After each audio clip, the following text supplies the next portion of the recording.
నాయకుడు అనే పదానికి అనేక నిర్వచనాలు ఉంటాయి. అయితే తాను నమ్మిన సిద్ధాంతం కోసం తనను నమ్ముకున్న వారితో కలిసి నడిచేవారు నాయకులు.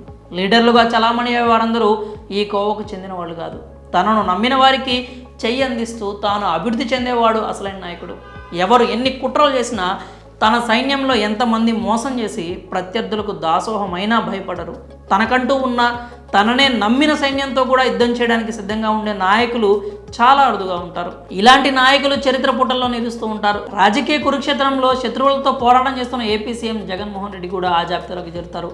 ఆంధ్రప్రదేశ్ ముఖ్యమంత్రి వైఎస్ జగన్మోహన్ రెడ్డి అనే విషయం మనందరికీ తెలిసిందే. అయితే అలా సీఎం అనే పిలుపు వైఎస్ జగన్మోహన్ రెడ్డికి అంత ఈజీగా రాలేదు.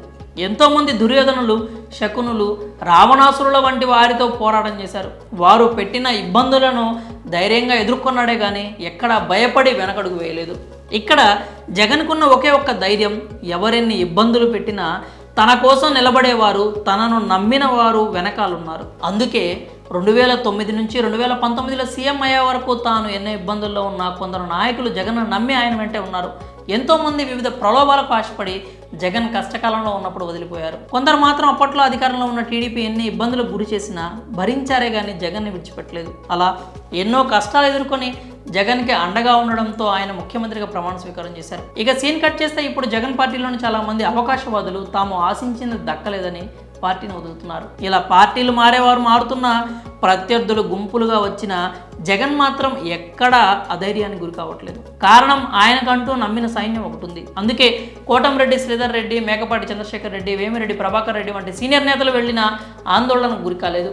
ఇటీవల వైఎస్ఆర్సీపీ విడుదల చేసిన పార్లమెంట్ అసెంబ్లీ జాబితాలు చూసినట్లయితే జనం బలం స్పష్టంగా కనిపిస్తోంది. ఆయన ప్రకటించిన పలు కీలక పార్లమెంటు స్థానాల్లో జగన్ను నమ్మి ఆయన వెంట నడిచిన వారే ఉన్నారు. జగన్ను ఆరాధించే వారిలో మాజీ మంత్రి అనిల్ కుమార్ ఒకరు. జగన్ ఏం చెప్తే అది చేసేందుకు ఆయన ఎప్పుడు సిద్ధంగా ఉంటారు. అందుకే జగన్ ఆదేశాలతో తన సొంత జిల్లాను వదిలి పల్నాడు జిల్లా నరసరావుపేట లోక్సభ నుంచి పోటీ చేసేందుకు సిద్ధమయ్యారు. రాజ్యసభ సభ్యుడు విజయసాయిరెడ్డి గురించి మనం ప్రత్యేకంగా చెప్పాల్సిన అవసరం లేదు. ఆయనను జగన్మోహన్ రెడ్డి ఆత్మ అని చాలామంది అంటారు. తాను పోతే వైసీపీ దిక్కులేదనే ధీమాతో వేమిరెడ్డి ప్రభాకర్ రెడ్డి పార్టీని వీడారు. ఇంతకాలం ఎంతో ప్రాధాన్యత ఇచ్చిన వ్యక్తి నమ్మించి మోసం చేసి వెళ్తే జగన్ ఎక్కడా ఆధైర్యపడలేదు. వెంటనే విజయసాయిరెడ్డిని నెల్లూరు పార్లమెంటు ఇన్ఛార్జిగా ప్రకటించారు. అలాగే ఒంగోలు లోక్సభకు తనకు అత్యంత సన్నిహితుడైన చంద్రగిరి ఎమ్మెల్యే చెవిరెడ్డి భాస్కర్ రెడ్డిని సమన్వయకర్తగా ప్రకటించారు.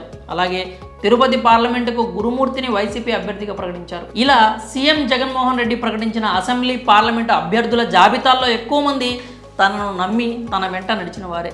ఇలానే ఆళ్ల రామకృష్ణారెడ్డి, పిన్నెల్లి రామకృష్ణారెడ్డి, పిల్లి సుభాష్ చంద్రబోస్, గుడివాడ అమర్నాథ్, కొడాలి నాని, పేర్ని నాని వంటి పలువురు వైసీపీ నేతలతోనే సీఎం జగన్మోహన్ రెడ్డి ప్రత్యర్థులపై పోరాటానికి సిద్ధమయ్యారు. ప్రత్యర్థులు మొత్తం ఏకమై గుంపులుగా కురుక్షేత్రంలోకి దిగితే తనను నమ్మిన వారితో కలిసి సీఎం జగన్ యుద్ధం చేస్తున్నారు.